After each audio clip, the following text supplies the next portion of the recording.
What's going on, beautiful people? Welcome back to another episode of Respect the Game podcast. My name is Edward, named after a great man, that being my pops. Shout out to my mom and my granny for helping raise boys too. Please make sure you go follow at Emacs Stats for all your up-to-date high school, pro, and collegiate sports coverage. Will not disappoint. We'll keep you up to date on all that is going on in the beautiful sports world. 2-on-2, getting ready for the Olympics coming up in 2028 in Los Angeles. That is me and my brother Sedacious here. But even though they're not in the building, please make sure you go follow them. That being Shineheart Izzo on all his social media platforms, as well as our brother Black Peace. Make sure y'all go follow them. And I'm pretty sure they'll be tuned in next week for y'all, but we're going to hold it down in their absence. What is a podcast without your brother? Good morning, good afternoon, good evening, depending on where you are in the world. It is I, the one and only Sedacious Xavier Miles. And on behalf of me and my team here at Respect the Game podcast, we want to say thank you so much for subscribing. Thank you so much for following. Thank you so much for commenting. And thank you so much for your support, even if it's a word of mouth. We appreciate it all. We don't take none of it for granted. Thank you, thank you, thank you. Take it away, bro. Let's do it. And thank you again, like my brother said. Um, you put this in a group chat. We literally just talked about the rundown, but I forgot to mention it. I don't know. Malcolm Jamal Warner just passed away. Um, what are your thoughts about that? Like, I don't, I'm not sure. Obviously, the Cosby Show is like, his groundbreaking like role in his introduction onto the world. You growing up as a kid specifically, did you have a connection to the show or Malcolm Jamal Warner coming up on, watching him on television? Yes, I did. After school, back when my 20 was UPN 20 for my Houston folk, uh, Malcolm and Eddie used to come on faithfully after school Bro, together. yes.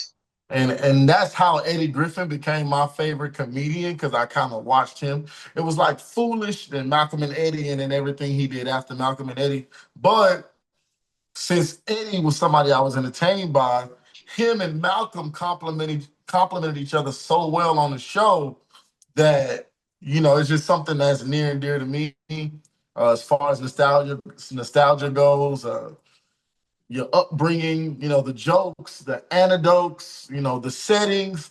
This show was about two young black men with a club that they own, right? And it won a lot of shows depicting young black men sticking together to run a business, right? So off the back end of the Cosby Show, where you have a black man raising his family and his black children, which Malcolm Jamal Warner was a part of to be able to be influential in our lives growing up. Then you fast forward to Malcolm and Eddie, where he's not little Theo, young Theo no more. He's actually Malcolm. I forget what his name was on the show, but they was both Malcolm and Eddie on the show, but they used different last names.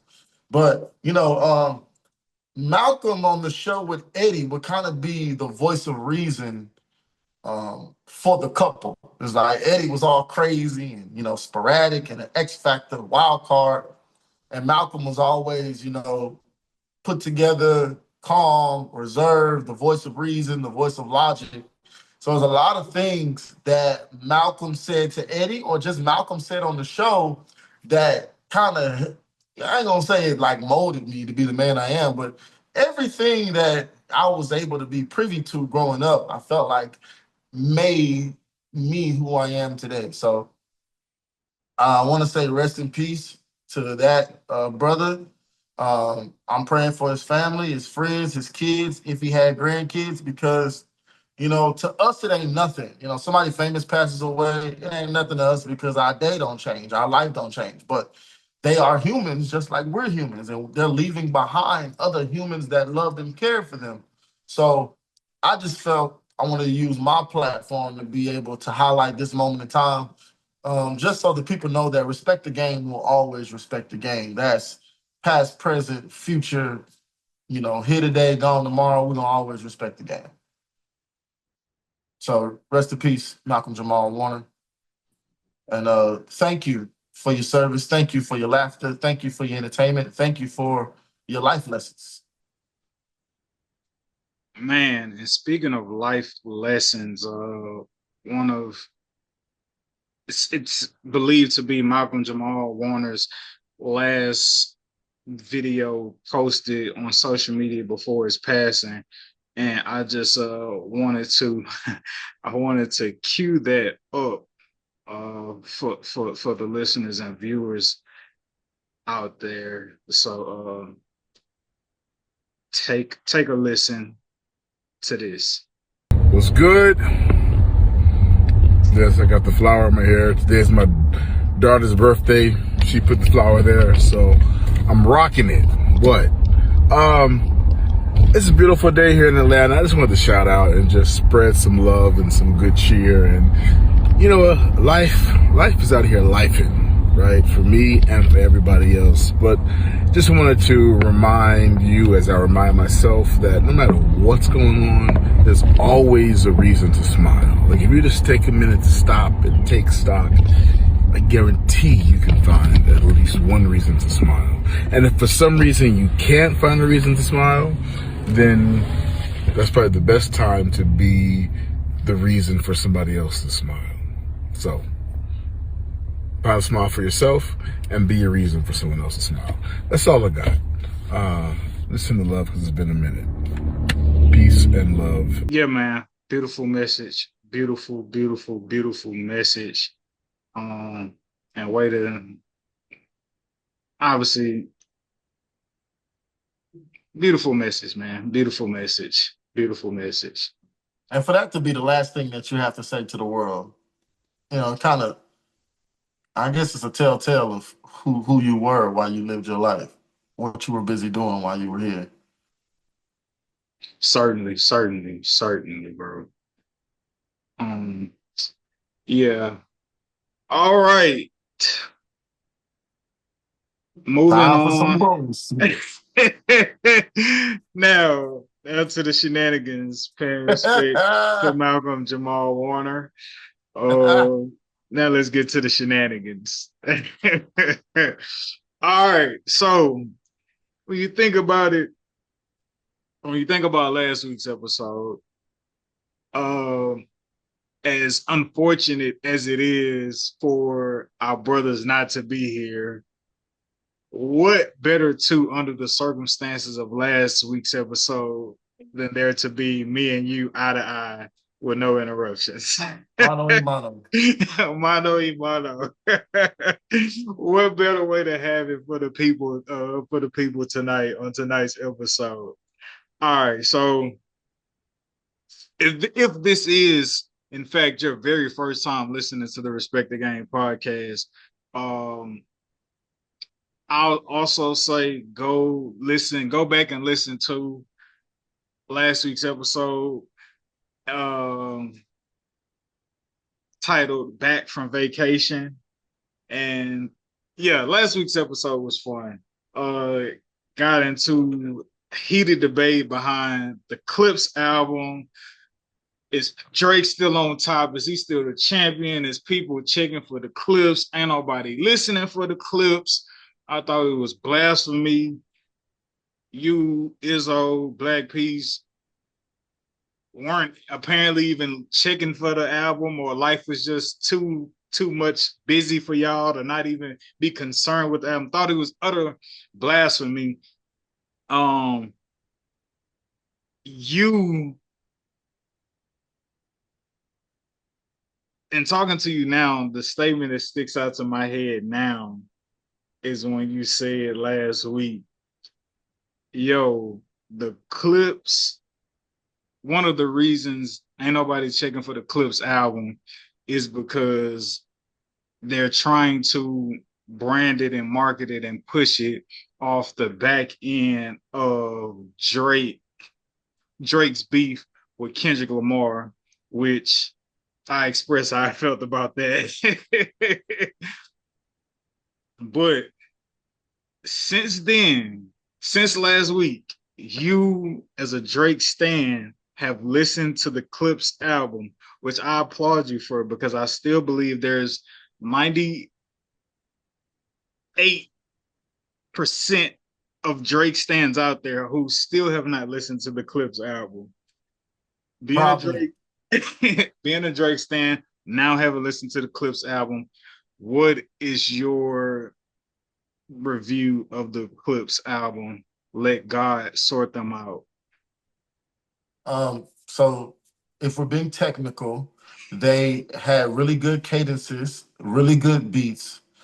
The content for me was all over the place. It didn't have no continuity to the project, but the words that were being said, the double, triple entendres, I don't know if I really heard any triple entendres, but and maybe I could say maybe it was one or two, a few in there, I'll say. It was good to hear that Malice is still good. Um, so I'm gonna say a slight better than Pusha T, but that's for y'all to debate, not me. I know what I heard, and I'm like, who is this? Oh, this is the other Pusha T. No wonder, right? So all around a good body of work. You can tell that a lot of emotion went into the album, not just skill, talent, and tactic. You know, what I have, what I would have liked would have been to hear more songs with just them two, like one of them doing the hook and one of them doing a verse, or let's say one person do the hook and then one person do the verse, or Malice do his whole song just by himself, or Pusha T do a whole song by himself. I would have loved to see that range. Do it matter? No, it don't matter because they still bodied the bars. It's just I like for the bars when they're being bodied, I like it to stack up to where it's a whole story. Like Good Kid, Mad City was literally a story about a good kid going through ish in a mad city, and at the end, finding God and Jesus because of all of the turmoil that he's faced with in his neighborhood. Right? Pick an album. You know what I'm saying? The Carter Three. The Carter Three was all about Lil Wayne being the best in the world and having to use that album to show people. So it's all to me. It's all about a narrative or a story, and I don't feel like. Or if you want to say that the story was, hey, we're just gonna kill a whole bunch of niggas with a whole bunch of bars and let God sort them out, cool. Say that, but it's like the beginning of the album kind of starts like a little emotional, and then towards the end of the album, they like really coming at niggas' necks. So it's just like, don't get me wrong, it's cool, a We're Back album, but like, I just, I just feel the way I feel. You can say, hey, it's Drake bias, but I don't. I believe there's a little bit of Drake bias, but not so much so where I can't still use my ear when it comes to this. I think the album and talking about like the narrative of like what's the storyline of this album. For me, in my ears listening to the album, I feel like the album is it's a trip down memory lane of how far we've come. That's what I get from like listening to the We album. grown men now, and Yeah, I kind of picked up on that too.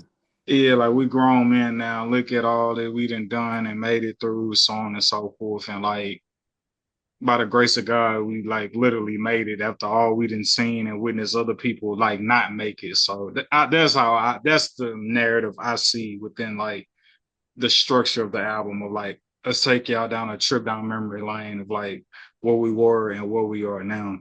Um, Funny thing is, don't mean to cut you off, but when I started listening to this album, I said to myself, if I hit Kendrick on it, I'm turning it off. I forgot because I'm listening to a playlist and iTunes plays my playlist in shuffle. Anything else I play, if I'm still in shuffle, if that setting of shuffle is still on, anything else I play is gonna play in a shuffle mode. It's not gonna play in chronological order. And so, bro, I get about 9 songs in, and then I hear that Kendrick song, and now it's too late. oh no, bro! I hate that you listen I to listen it to and the rest of it because I'm like, yo, I no, got no. me. Now but I'm in here already. but like the Kendrick verse is like so early. The Kendrick verse is like maybe The track song is three. number two. Yeah, The number song is like two. the It's second or two or third three. song. Yes, yes. And Because of so the shuffle, though, bro. I'm like, oh, okay, you didn't God, get it to like nine. I wish you would have listened nine. to. I wish you would have listened into like chronological order how they structured it. I I ain't gonna wonder. lie. The order that I listened to it to was hard though. It was hard. It was tough. I'm not gonna lie. Uh, Especially because I know God, the grace of God is somewhere down here. Like, Grace of God is the final track. right. And they put that song at like song 6. And I'm like, oh man, Mm. they got something, bro. I ain't gonna lie. Oh, And then go down to 9. I'm like, yeah, fuck God, fuck the grace of God, fuck all this shit. I got Kendrick on here. I wish I want to know what your perspective on the album would be had you listened to it for like its intended structure. Uh yeah, that's what I'm like curious to know now. How would you receive the album had you listened to it? How it was like structured for the listener. They would have Well, liked I for think the it's a listener. good thing. I think it's a good thing because I was able to keep an unbiasedness until the Kendrick song. And then when the Kendrick song came, that's when I Darnell Did had you text something in the group chat. did you did you know? Because like I mentioned that last week. I know we was like rah rah rah last week, but I said that there was like a Kendrick verse. I don't know if you heard that, and amongst of us, like, I did not hear that. Oh, I did okay, not hear that. I'm glad I didn't too, because that would have muddled over that. Go listen to it. Go give it a listen. Nah. Soon as I knew Kendrick was on a Pusha T album, I'm good on it. but like I said, I said the album is great without a Kendrick Lamar verse. And I stand by that. And so for you to hear all you heard and be like, yo, this is a solid project.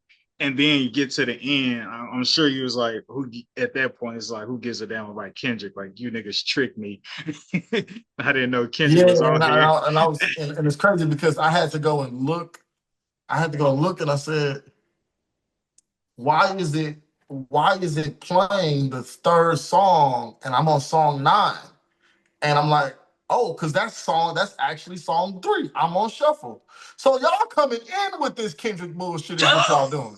Okay, okay, okay. I'm like, thank God for Poochie, boy. Between not listening where I was and the podcast, and then finally listening, that's the only thing, that goddamn podcast. And me not hearing you say Kendrick was on there.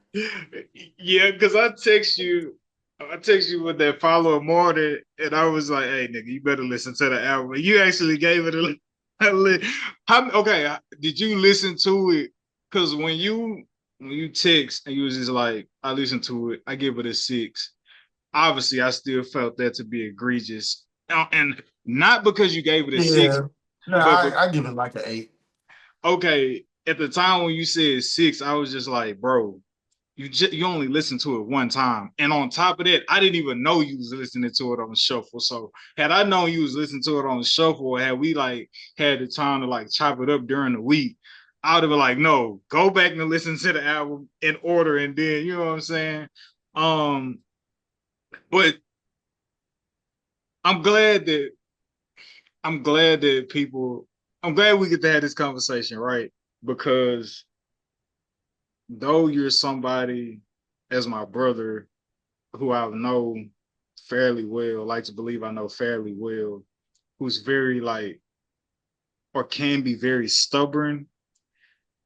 As stubborn as you can be, you're not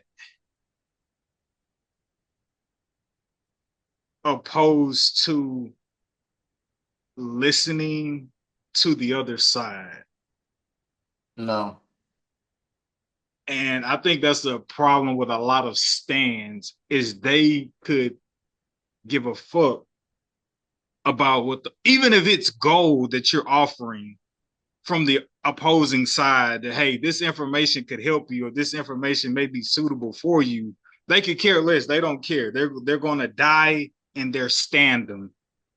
You know what I'm saying? And you could come off as that, but like if there's a difference of opinion that you have, I don't think you're going to always be willing to die in your standum. And I think listening to the album, being like, "Nah, I'll still get it the fuck out of here," I'd be like, I don't like. I would feel like all hope is lost for your eardrums. That's a dick rider. Excuse my language. Excuse my language. I'm sorry, y'all, but I have a like a cap. I have a cap on how hard I can go for someone that is not associated to me. Like there's a cap on how hard I can go for Steph. There's a cap on how hard I can go for LeBron. A cap on how hard I can go for Kobe. A cap on how hard I can go for Drake. A cap on how hard I can go for the Cowboys. I cannot go so hard where I look like a dick rider. That's just that'll never be me. It just will never be me. Now, if we raw Cowboys ain't shit, well your team ain't shit. Well the Cowboys ain't shit, well your team ain't shit. Well my team won the Super Bowl. Okay, now are we going into logic now, or we just still just aimlessly talking shit to each other? Yeah. Right? Because if we're gonna go in logic now, What are the I'm gonna rules go of get my logic engagement? bag versus continue on and look like a dick sucker. You know what I'm saying? It's like, what are the rules of I just engagement? don't. So, to your point, as a rapper, right, and many of y'all probably don't know that I rap, but I rap and I rap fairly well, right? I rap just as well as a fairly good rapper, right? So, as a rapper, to listen to this album and give it any type of negative connotation is somebody just being a hater, bro. That's just somebody just being a hater, somebody who's not in tune with reality. I understand having your side and who you're more loyal to, but to listen to, like, I'm loyal to Drake, right? Which I'm not really loyal to the nigga. I'm just a fan. For somebody to say, "Hey, this album was good. You should check it out," and I'd be like, "Okay, I'm gonna check it out," just to tell this person it was garbage, not to really give it a good listen to see if they were right about it or if they was just feeding me malarkey, just to listen to it, just to be like, go against what I really feel as a rapper, what I really know to be good rapping, just to be like, nah, Drake's still the man and the clips ain't shit. Like that's dick ride, dog. I'm sorry to keep saying that, but I have no other phrase for that, right? And I'm cultured. That's what that is in the culture, bro. We don't. You can ride for your nigga as long as you want to, but if he beating on his bitch and you got his back, you're a dick rider. So, with everything you just said, does the DSC Drake Stand Committee, do they allow you to still maintain your membership with everything that you just said about the Clips album? Is your membership still in good standings? Yes. Do you think they would accept you still with open arms? Yes. The real Drake fans, they respect the game. These stands that you're talking about, they probably won't respect the game, and I probably wouldn't be acceptable to them. But I'm willing to bet that I'm willing to bet that the only hip hop music they listen to is Drake. So I'm good with that. I'm okay with that. We may have the title of this episode, Drake Stand Committee. Yeah, bro, because I don't think that they should have ever been associated. I only got on the podcast last week associating it because when I was researching for the podcast, that's all I was seeing. And I'm like, oh, no. Oh, no. So that's what led you to your, like, yo, this is just based off, like, what happened with Drake and Kim. That's what made you say that statement? So, yeah, from when I seen the comments on TikTok and Twitter okay, so this is the thing, bro. If these niggas can't put out an album and it's just, hey, the Clips is putting out an album without the entire world saying, look who's putting out an album. And guess who might be mad about it? That's clickbait for Drake, and you know it, right? Is that That's on what I the? ain't got a problem with. Is that on the Clips? Is that the Clips doing, or is that just the media? The media. Oh no. That's just the media. The media forces you to the media, and what I saw in the media and social media before the podcast last week forced me to get on the podcast last week and try to keep my reserve. Right? But then you got Isaac over here talking about just like unsolicited Drake talk from Isaac. Like unsolicited, like nobody said nothing about Drake. He just randomly was like, "Oh yeah, this nigga said UK got some of the best rappers in the world. That's crazy. Better than Americans." And I'm like, I'm sitting back trying to keep my reserve, saying to myself, well, if there's one really good rapper in America and one really good rapper in UK, the UK can still have some of the best rappers in the world, bro. Like, come on, like it could be 100 rappers, 50 are from America, 50 are from the UK. Guess what? UK still got some of them. So once Isaac started up and then you was going with the Clips, I tried to stay reserved, but all that melded into each other. And I'm like, all right, bro, it is what it is. Let's do this shit. We here Let's do it. now. And I'll Entertainment. listen to the album later. But as of now, you niggas get the smoke right now. Nah, And I Drake love gonna it, man. watch us one day. He gonna watch us one day and he gonna send us a donation. And I want y'all to know it wasn't because of y'all. That's fair. That's fair. That's 1,010% fair. Man, I wish Izzo and Black Peace was here. So stat of the week presented to you by your company here in this lower third. If you're looking to promote your business, you want to partner with us, or you like our content, you believe we have an audience that could help you grow your business, please feel free to reach out, and we would love to tag your business logo here in this lower third as we present to you the stat of the week. That stat of the week is also a play off of last week's episode between the Drake and Clips debate. Izzo was trolling. You was in your Drake bag. Darnell also. All three of y'all. All three of y'all were adamant that nobody was checking for the Clips. Nobody gave a damn about this album. Whoop-de-doo, so what? They're great rappers, grinding, hip hip hooray. Nobody's checking for this album. Only you, Edward, is fascinated with this album. You're the only person on earth who's heard this album. So after last week, the reports have come out since it's been 16 years since the Clips dropped their album together. And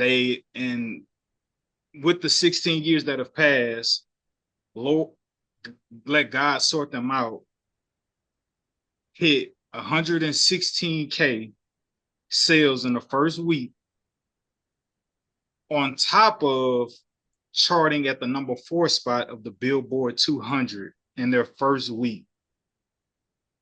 That is absolutely astronomically phenomenal. Yes, it is. Yes, it is.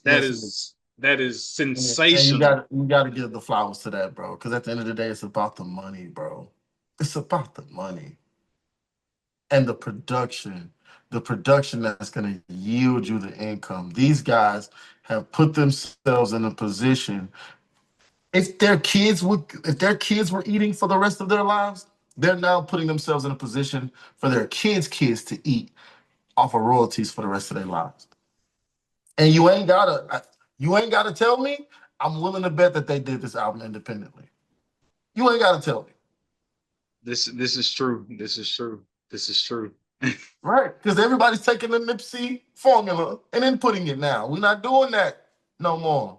Right? So flowers to them, man. Flowers to them. And we ain't got no problem with Clips. We just got a problem with Pusha T. Oh, the Drake Stand Committee is just a problem with Push. The Clips, we love you. Hey, push it to y'all. Fuck out. But yeah, man. Again, for the stat of the week, presented to you by your company here in this lower third. After 16 years from dropping their last joint album together, that being the Clips, they debut first week sales with Let God Sort Them Out. 116,000 records sold, including charting at the number 4 spot of the Billboard 200 in the first week, man. So the numbers would say everybody's checking for the Clips, and all of the ain't nobody looking for the Clips, ain't nobody checking for them last week. The numbers would detect that was a lie. But The no, numbers man. will say that a lot of people are checking for the Clips. Yes, Yeah. a lot of people. Yeah, bro. I don't know if they're gonna accept you back, bro. I mean, but you stands aren't logical. You sound logical. That's what, and I know you said you're not a stan. You're just a Drake fan, and there's a difference. There's a fine line of difference. I agree with you, but the us being turned last week till now, night and day, night and day. Oh yeah, because I listened to the album and Kendrick was on there, so I was like, now I got to be fair. Right, because we're gonna anything that's got to do with Kendrick, we want that shit straight down the middle. We don't want to fabricate nothing. I got you. I got you, man. It can't be rapping about no ratting that we can't read. Yeah.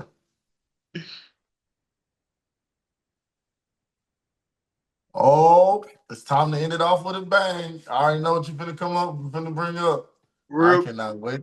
Okay, go ahead. Oh, okay. Real quick, real quick, real quick. All right. So, Sedacious,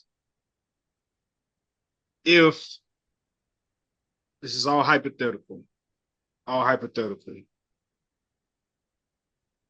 if you were in a situation, a criminal situation, where you were being falsely, you believe that you're being falsely accused of sexual assault and RICO charges for pimping and sex trafficking.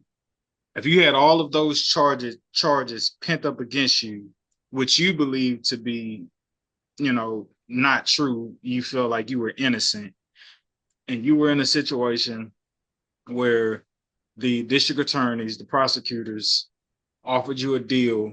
Hey, take 25. Let's say you the age you are now. Take 25 and we don't go to court, and you could have a chance to see the light of day or whatever. Would you take that deal? Knowing or feeling as if you wouldn't take that deal? No. Even feeling like you were innocent. Okay, so let me ask you this, because you're saying, I believe. You believe? Yes, yes, yes. Okay, so this is what I'm saying. If I know I ain't do this shit, I'm fighting you. All right. Right? If I know I did not do this, I'm fighting you. Because you need to prove to the person who lives in this body that he did those allegations. Right? All right. You're fighting it. You're fighting those charges. What if I told you when it came time to be sentenced that you were sentenced to life plus 70 years for all of those charges? Then what would you say?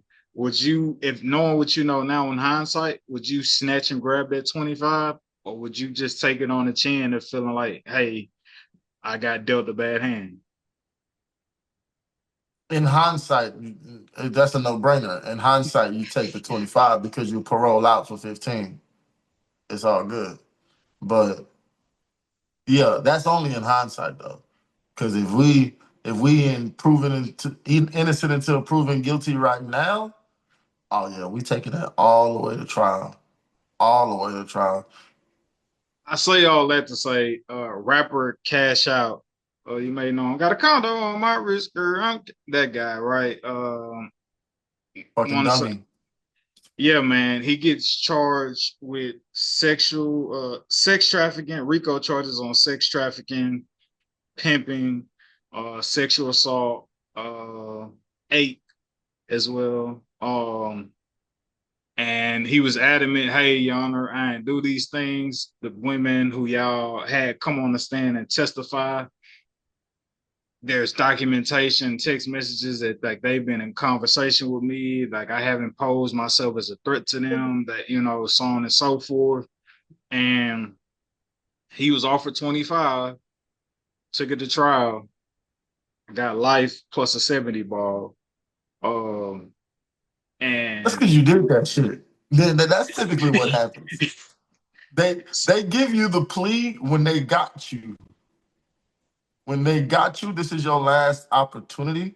You fuck your life over before we decide to, right? Or not, because we don't feel like this is your life fucked over. We feel like it's a good piece, but we don't feel like it's your life fucked over, and we know we got you. Just try to go to trial. Just try. We giving you 25 and as opposed to 10 or 15, because we know we got you. Play if you want to. But they don't present it like that. They don't present it like play if you want to. They present it like, hey, this is a really good deal. You know what I'm saying? You so should sign. people sometimes you get tricked into thinking because they're offering you a plea, you like to sometimes like think like, oh, they don't want to go to trial because they don't have nothing on me. Not necessarily the case. They don't want to go to trial because they know they got you dead to rights and they don't want to waste their time. Sometimes it's that. Um, Nigga, they don't go to trial. If they ain't got nothing on you, they can't indict you. They're not gonna waste the taxpayers' dollars like that. They be like, hey, no, send that nigga to probation, send him to parole. yeah, man. From that conversation going into the Shannon Sharpe situation, obviously, there was a lawsuit against him for, I want to say sexual harassment as well, with the young lady, emphasis on young, who was on She's OnlyFans. on white Her and Shannon Sharpe had a lawsuits. sexual relationship, and then it comes out the same guy who was representing women against Deshaun Watson, the same attorney who was trying to represent a young lady against Jay-Z. This same guy was representing a lady who was suing Shannon Sharpe for alleged sexual misconduct or sexual harassment. Forgive me if that's Can I not. pause real quick? Go ahead. Forget you, Tony Busby.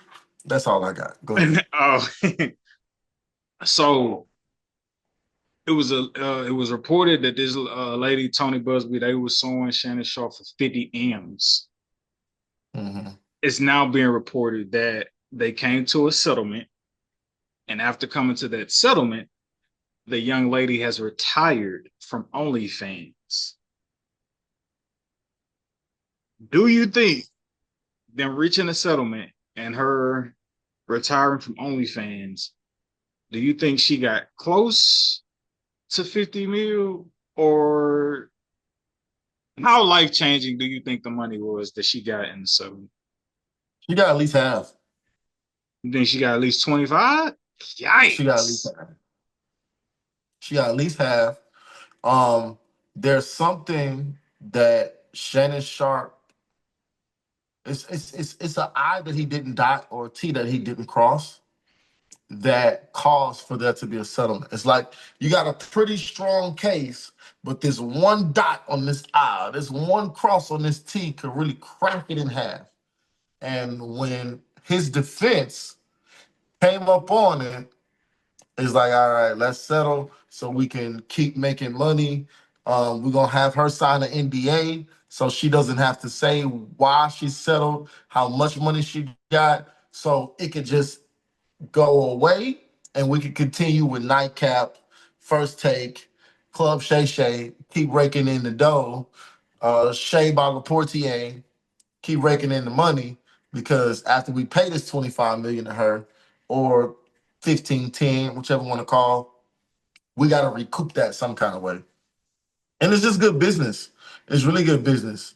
And I don't think it was nothing egregious. I think that Shannon Sharp's, let's say his forwardness or him being freaky or him being whatever the case may be, chauvinistic, uh, their exchanges somewhere in his exchange, whether it be email, text messages, messenger on OnlyFans, messenger on Instagram, somewhere, somehow was something that was like too important that if this was brought up, and Tony will, and these attorneys know each other.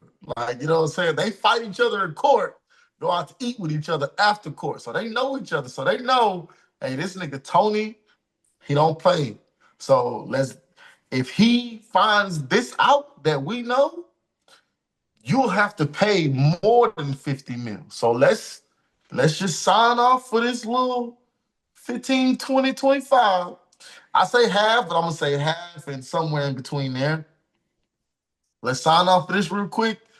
Have her sign the NDA, have Tony to sign the NDA, have all of her team of lawyers sign NDAs, so we can keep making this money, bro. It's too good. The people love you. You know what I'm saying? We got to keep this Cat Williams fire going, brother, because it's still going, right? And she almost tarnished it, but we got you. Let us pay her. You go and do you. Because Shannon Sharp, you know, you can just tell by when you hear people talking, when you see their body language and you hear their mannerisms. Like, I'm not saying that you can tell the entirety of a person by this, but bro, you know what I'm saying? We're not dumb. We all been living on this earth for quite some time to know and see a good dude when we see one. And money can get anybody, bro. Any man, especially black man with money and popularity and influence.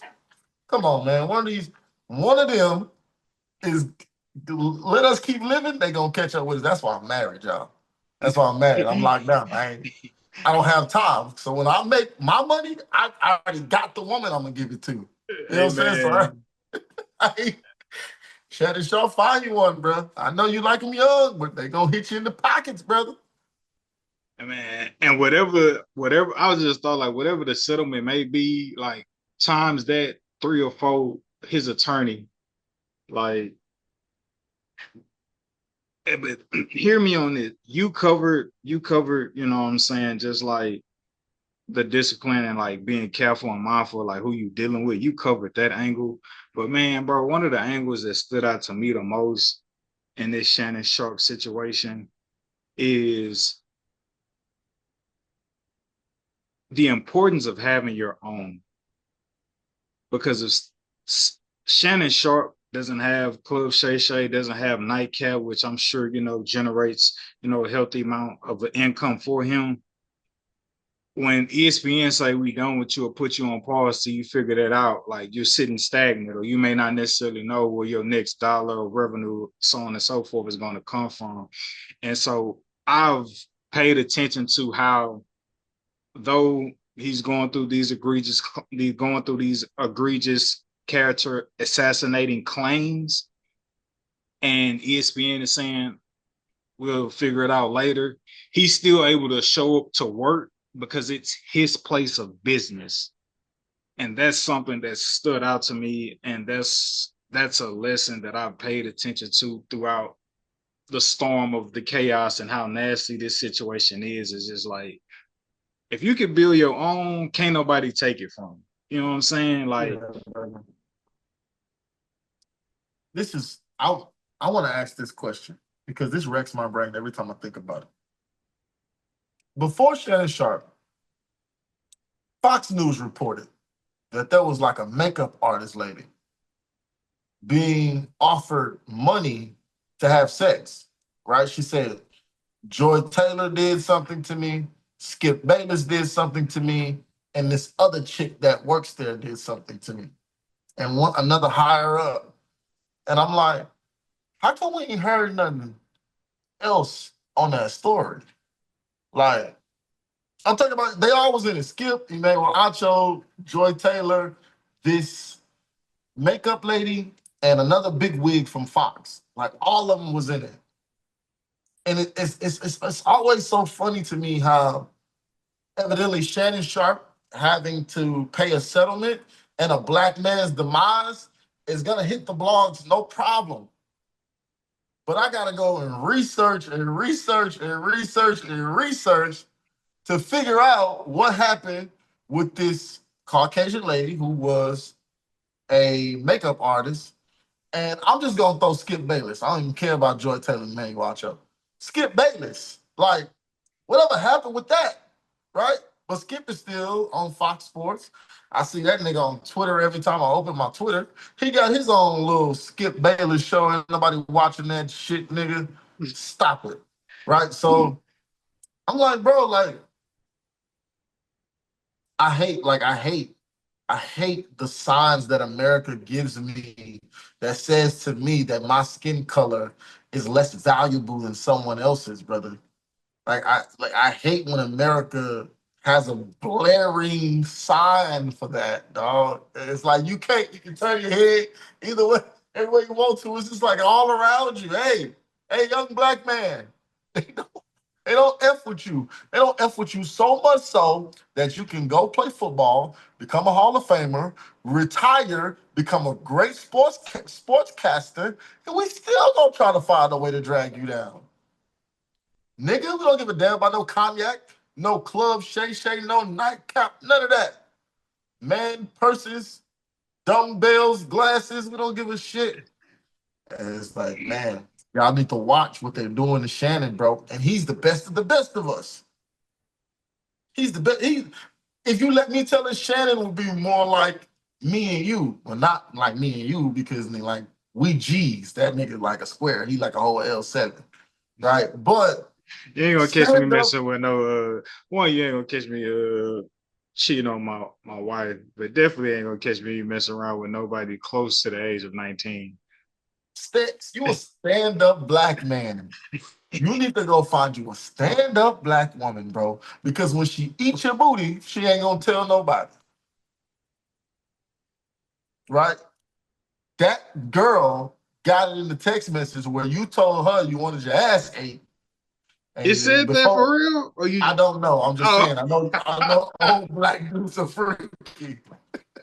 Yo, freak ass nigga, sissy dog guy. I know old black dudes are freaky, so I don't put it past y'all. R. Kelly pissing on 14-year-olds. I don't put it past you old black freaky dudes, because we young and freaky. We can only imagine how we're gonna be when we get older and can't get pussy like that. Again, why I got married. So yeah, Shannon, we love you, we respect you, we appreciate you. Just don't get caught slipping again, bro. Don't get caught slipping again. It ain't fun. I don't know if you thought it was cute. I don't know if you were trying to get some more clout, clickbait, whatever the case may be. Don't do it again. What do you say? Don't go there. I don't care if they gave it to you navigation. Navigation. Don't go there. Yes, Lord. I had a segue when you were talking about young black man from the Shannon Sharp thing, but then you went to like text messages and so we just go still talking about still talking about a football player. I see that in the report. Hold on. They were going to navigate, still talking about football and money. Micah Parsons, Sedacious, you talk about, you know what I'm saying, like how America dictates how they value, how they show their value of black men. Jerry Jones, do you think it's a race thing in terms of why it seems like he always has this hesitancy to pay marquee players? I've never known for there to be any, like how you look at the contract negotiations with Dak, ends up making Dak one of the highest paid quarterbacks at the time. But I don't believe or remember there to ever be, I was too young to be like that immersed into it as I am now, like with there being any holdout negotiations with Tony Romo, who's a white quarterback, Dak, black quarterback, also, mixed too. But yeah, bro, as a Cowboys fan, you can give me the Cowboy stand or just the Cowboy fan take and or both. What is there to make of Jerry Jones talking down on Michael Parsons and this contract dispute, considering that JJ Watt got a 3-year, $123 million extension with $108 million guaranteed. I said TJ. I feel like I said JJ, but TJ Watt. You said JJ, but I know what you meant. Okay, I'm sorry. TJ It was Watt. paying JJ like that first, though. Yeah, I mean. JJ, the reason y'all getting this money like this, edge rushers. TJ Watt, 3-year extension, $123 million with 108 guaranteed for the Pittsburgh Steelers. Then you got for the Cleveland Browns, Myles Garrett. He gets a 4-year extension with $123 million guaranteed. The longer you take to pay Micah, obviously Micah's looking at TJ Watt. He's looking at Myles Garrett and what they got. You're not making it easier for yourself with the negotiations because he's going to want the ballpark of what they're getting or the average salary per year of what they're getting. What's up with Jerry and the Michael Parsons contract disputes right now? Bro, there's so many different ways to look at this. Not so many. It's a few. But I want to start off by saying this. And this is something that I've never said ever in my life, but I'll say it. I'll say it now. When Micah Parsons is done playing for the Dallas Cowboys, I am done rooting for the Dallas Cowboys. I'm going to say that again. When Micah Parsons, if this nigga go his whole career playing for the Cowboys, there'll never be a time I won't root for the Cowboys. But when Michael Parsons decides that he's leaving to go to another team, if and when, Lord, please don't let him want to, but if and when, I'm leaving with him. And why I say is because I have been watching Jerry Jones for so long. I have been listening to his comments for so long that it is egregiously evident to me that he is racist. Right? Now, what I love about it is I can say that he's racist and people be like, no, he ain't racist, blah, blah, blah. Well, first of all, look at how old Jerry Jones is, right? And good luck trying to get me to believe that because times have changed, that he has changed.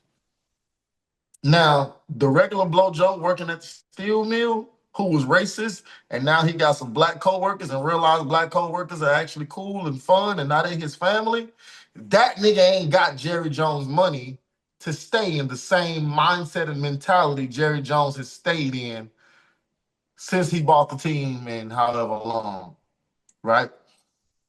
Now, I want to come out of this real quick because you said something that really goes to my point, right? And what you said was, Tony Romo, he's white. We don't think that he would have had a holdout or sit out or what have you. Brother, Tony Romo is Mexican. He is Hispanic as they come. But Tony Romo is smart. He understood that if I go into this white man's league calling myself Antonio Romo, they ain't gonna look twice at my Mexican ass. So he Mexican, say, hey, he's not. My name is Tony. I'm sorry, forgive me for interrupting. That nigga's a Spaniard.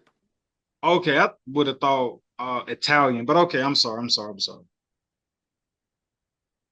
No, I get it, because Romo is like, it can be, well, you got to understand that that's also Latin. So Latin can be so many different ways in Latin, right? But yeah, Roma is more Italian. Romo is more Hispanic, El Salvadorian, Mexico, all that, right? And first name is Antonio. The nigga name ain't Tony. His name is Antonio, right? Now, and the reason why I said that is because Tony is a white boy now. We all know that, right? But If you listen to him talk, you can still kind of hear that Hispanicness in his voice. But he understood how he had to be perceived by the Cowboys organization. He had to be perceived as a white franchise quarterback to be given the chances that he was given as an undrafted starting quarterback because he went undrafted. Right now, Dak, I don't really want to speak too much on that because Dak, you deserve all that scrutiny you got, my nigga. He ain't said no lies. And we made a nigga the richest nigga at the position and didn't have him for 2/3 of the season. Like, get the fuck out of here. Now, Jerry Jones, if you want to seem less racist, you start with that. You start with that, right? But the mere fact that you started, and JJ Watt couldn't have said it no better myself, nothing will make a person want to fight you more than them being hurt, for you being upset about them getting hurt for fighting for you.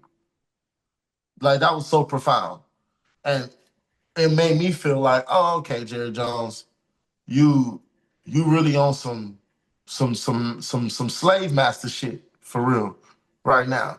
And you can't even hide it. Like you're trying to talk football litigation, but the reason why this shit even hit the blogs is because Micah Parsons worked his ass off for you last year. We had a shitty ass defense, and that's why he got hurt. We had a shitty ass defensive coordinator, and that's why he got hurt. Go ahead, bro. Is there a world where you see Jerry Jones franchise tagging Micah Parsons? Of course. Every chance he can get. Give me the percentage of chance it's likely he tries to franchise tag Michael. About 90 to 95, simply because Micah Parsons way too good, and him being way too good means that he can take the number that he's going to give the Cowboys and shop it around the league, and they'll be happy to pay it. Jerry Jones is not going to be happy to pay it because it's going to be a steep number. It may be the first number any pass rusher has ever received, right? In that moment, given that moment, it's going to happen. That is when he'll franchise tag him. He's done it to DeMarcus Lawrence. He's done it to Dak Prescott. He's done it to Tyron Smith. That's what they do. That franchise tag is a staple in the Dallas Cowboy community. You want to know how I know? Because it is the reason why these niggas can't win to save their life. It's about business for the Cowboys. It's not about winning for the Cowboys. See, way back when, there's another team from my hometown that used to feel this exact same way. Hey, who gives a shit if they winning? Look at the stands. Look at the jersey ticket sales. Look at the jersey sales, the ticket sales. Like, Houston is standing up for this team. Like, nah, we don't need to win, schmin. But then they got a culture in there. They got somebody in the front office that hired somebody down on the field, which is the head coach, who they got together and decided we're going to draft good this year. We're going to really draft good. We're going to go get the likes of Tank Dell and CJ Stroud, right? And then next season, the next 2 seasons, we're going to put on a show. And when we're going to put on a show by winning, and we put on a show by winning, our business will stay intact. Our reputation on and off the field stays intact. Meaning, CJ Stroud gets endorsements. Tank Dell gets endorsements. Dalton Schultz gets endorsements. I don't know where Laramie Tunsil is, but you know what I'm saying? And then we go from there. Let's win on the field so we can win off the field. If you're not winning on the field, that's the problem that the Cowboys have, that Jerry Jones and Stephen Jones has. They've been winning so much in their pocketbooks that they still don't care about winning on the field, bro. They're asking him football questions as far as talent. He's answering football questions as far as business. Oh, just because we signed him don't mean we're gonna have him. What the fuck did you just say? The Dallas Cowboys last Super Bowl win was in 1996. That was their last Super Bowl. Jerry Jones purchased the franchise for $140 million. And right now, not having won a Super Bowl since 1996, the Dallas Cowboys are the highest value sports franchise in America with an evaluation of $9 billion. And in the past 5 years, their revenue and their value has increased by 80%. That's another stat for the week. You place your business logo right here in this lower third. And I just said that, bro, just to co-sign everything you're saying. They don't care about winning on the field. You're worth $9 billion, and you can't get a salary cap together to get a championship team. You worth $9 billion, and you franchise tag all your marquee players. And bro, and then want them to come out and work for you. That'd be my thing. Like when DeMarcus Lawrence got whenever a Cowboy gets franchise tagged, in my mind, that's the beginning of the end. That's the beginning of the end. Was Zeke ever franchise tag? Yes. Yeah. Yeah. Yeah. Franchise tag. Stephon Diggs. Not Stephon Diggs. What's the other one? Trayvon Diggs. He next. But no, he just got some money. Oh, he did? Oh, okay. Well, he good. He's still clear. And that's because he's a cornerback too, though. So, you know. But I do want to say this, though. I do want to say this. Now, I said what I had to say about Jerry Jones. He's racist as far as putting together a winning team for the Cowboys. I don't believe that that's an interest of theirs. I think what interests them is to look like they're putting a team together, but not actually doing the work, making the calls, shooting out the emails, doing all of the scouting reports to actually have a contender. Now that's that. Now I said that about that. Micah Parsons.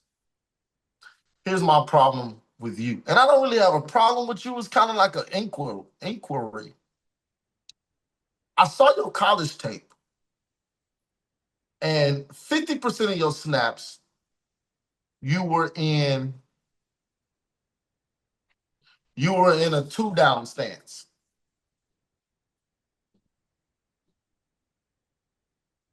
Now that's 50%. So 50% you was in 2-down, and the other 50% you was 3-down. And pretty much what I'm saying is 50% of your snaps, you was right here on your thigh pads, right? More linebacker position. The other 50% of your snaps, your hand is down on the ground and you rushing towards the quarterback. In college, it was 50-50. Why are you only edge rushing now? Why are you only edge rushing? Because you came in the league on some, oh man, I can do it all. I'm a Swiss Army knife. I can play running back and receiver if I wanted to, right? And the reason why I'm asking, brother, is because it seems like a cop-out. It does. It seems like you know that you'll get paid more and it'll be easier for you because of your speed to just be an edge rusher, right? But when whatever the coach name, what's the coach name that coached for the Falcons and then came? Dan something. But whenever Dan was here, you know his name. Anyway. You talking about the DC coordinator? Yes. I think he's the head coach for the Commanders now. Yes. Him. Dan, whatever his name is. When he was the defensive coordinator, you played both positions. You played wherever he needed you to play. The Dan ensuing year, Dan Quinn. Dan Quinn, came to it right there. Yes. The ensuing year, brother, I felt like I never seen you in a linebacker position. I always seen you on the edge. And the reason why I'm asking is because I don't know how they're scheming you up. I don't know how they're utilizing you. But I feel as though it'll be way more detrimental to the opposing team's offense if they don't know if you're going to rush this play or if you're going to zone this play, if you're going to blitz this play, if you're going to catch the flat this play, if you man-to-man this play. I think as far as you being a Swiss Army knife, you and that defensive coordinator, y'all get together and figure that out. Then and only then would I feel as though, Cowboy Nation, y'all can feel however y'all want.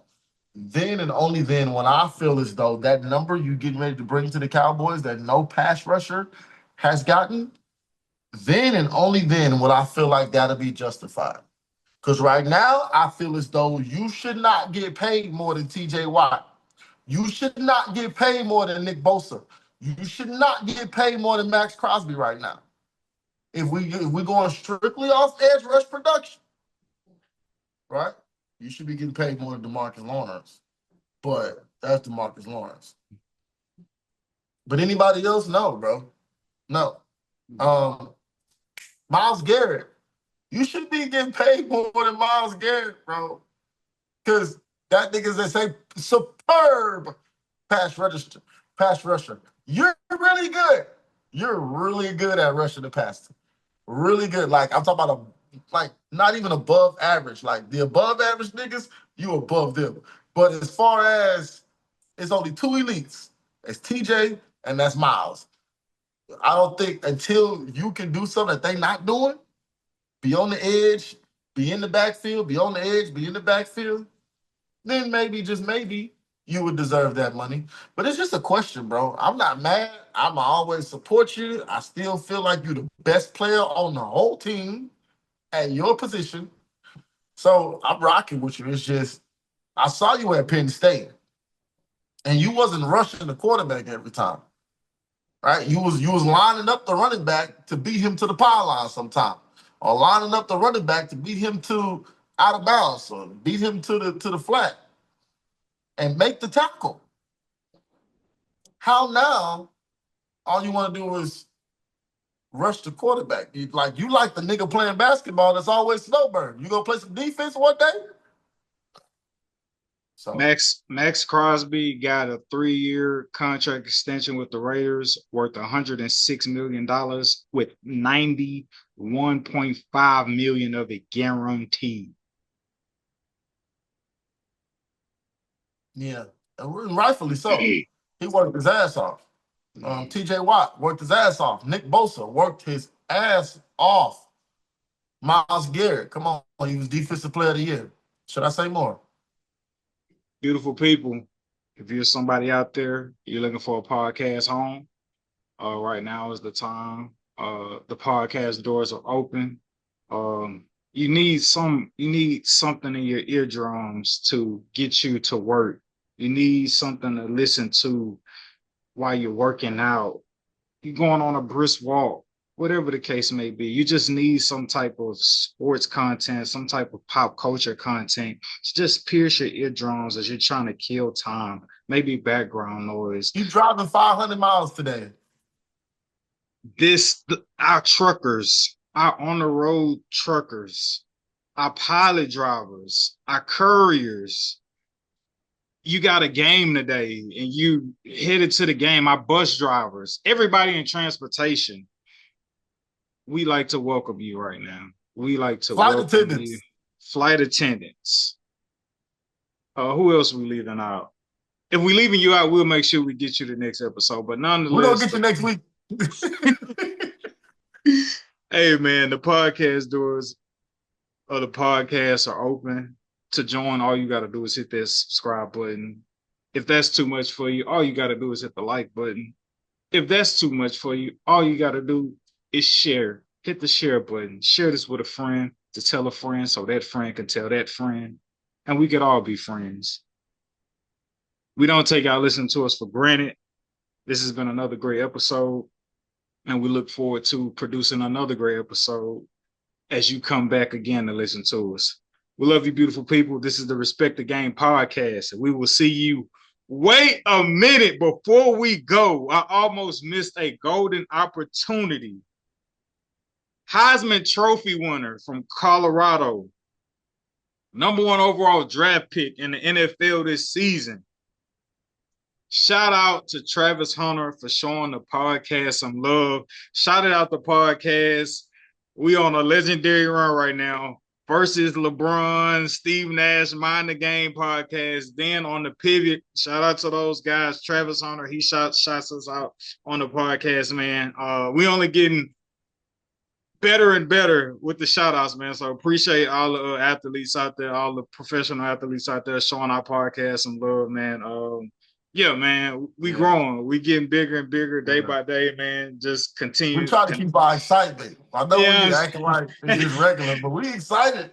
No, definitely excited. Definitely excited. Ain't too cool to like act like we ain't excited, man. So to have yeah, man, definitely wasn't expecting that at all to have Travis Hunter shout out our podcast. So there's Travis Hunter, that's big time love, man.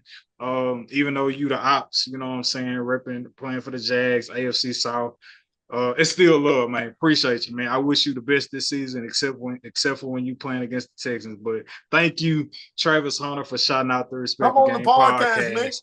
Hey, man, come on the pod, man. Mess with a one time. I'll take his hat off. Right?